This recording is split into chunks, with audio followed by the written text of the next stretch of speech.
prefeito de Manaus anuncia reajuste de 10% para os professores. O reajuste foi anunciado após várias rodadas de negociação com os professores. O aumento foi dividido em 6,59%, pago a partir de junho, retroativo a maio, e 3,41% que devem ser pagos de forma escalonada até o mês de dezembro. Aproximadamente 12 mil servidores, entre professores e pedagogos, vão ter o reajuste em função da data base da categoria. Levando em conta que nós temos uma inflação que tem crescido, mas que não é alta como já foi no passado, significa um ganho real, significa que nós estamos numa absoluta disposição de recuperar a perda salarial dos professores ao longo do tempo. O Conselho Regional de Economia, o Corecon, promove encontro para mostra dos resultados obtidos no primeiro seminário Repensando o Modelo de Desenvolvimento do Polo Industrial de Manaus. Confira. O Corecon apresentou as propostas discutidas durante o seminário do último dia 23 de maio. Entre elas estão a diminuição da dependência de tecnologia externa, elaborar estudos de perfis de oportunidade de negócios, levantando as potencialidades regionais, desenvolvimento de planos especiais para o setor pesqueiro, transformar a tecnologia de gestão e de sobrevivência do Polo Industrial de Manaus num produto de exportação, criação do Centro de Inteligência do Polo Industrial de Manaus. Essas alternativas, segundo o economista, podem contribuir com o desenvolvimento do Polo Industrial de Manaus. Nós compilamos as ideias que você pode perceber que não são nada de outro mundo. São ideias que, caso haja vontade política, são possíveis de ser colocadas em prática. De acordo com os dados da Superintendência da Zona Franca de Manaus, SUFRAMA, o Polo Industrial apresentou baixa na geração de empregos. Segundo o órgão, 116 mil pessoas estiveram empregadas durante março. É necessário inovar para atrair novos investidores e, com isso, gerar renda e emprego para a região. Por essa razão, a gente não pode esperar que esse declínio cresça demais para tomar medida. Bem recentemente, o Amazonas venceu mais uma batalha, que foi a permanência do ICMS de 12% para produtos produzidos em Manaus.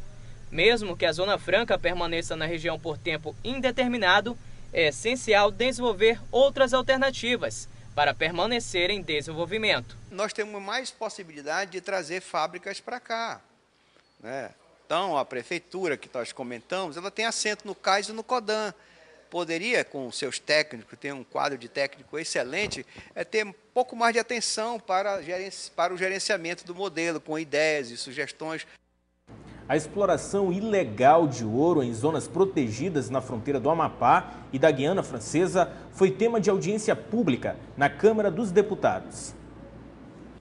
O ponto alto da discussão foi o acordo firmado em 2008 entre Brasil e França.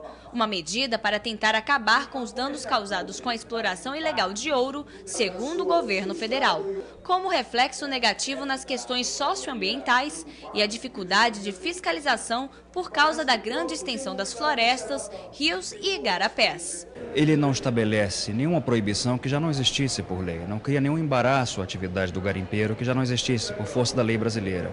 É algo que nos ajuda a construir um espaço de integração entre o Amapá e a Guiana Francesa. A bancada do Amapá reconhece os prejuízos apontados pelo governo, mas discorda dos termos do documento. Ninguém foi consultado, as autoridades não tomaram conhecimento, a comunidade não tomou conhecimento.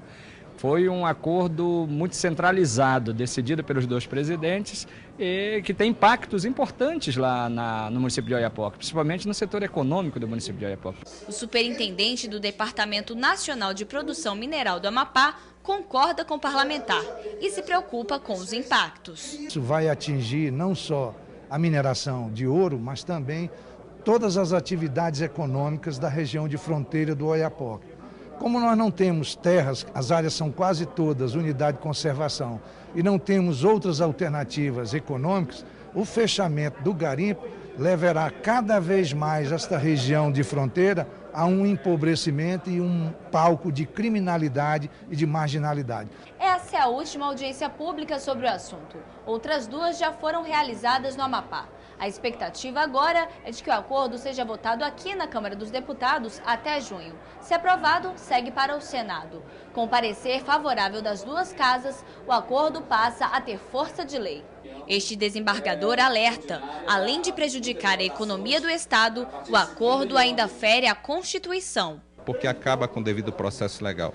Todo o material apreendido em alguma operação, antes do trânsito julgado, ou seja, durante o transporte, poderá ser destruído.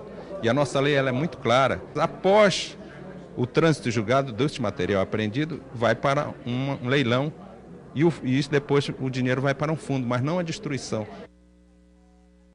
As secretarias de educação têm até 1º de junho para aderir ao programa Atleta na Escola. A ideia é identificar jovens talentos em todo o Brasil.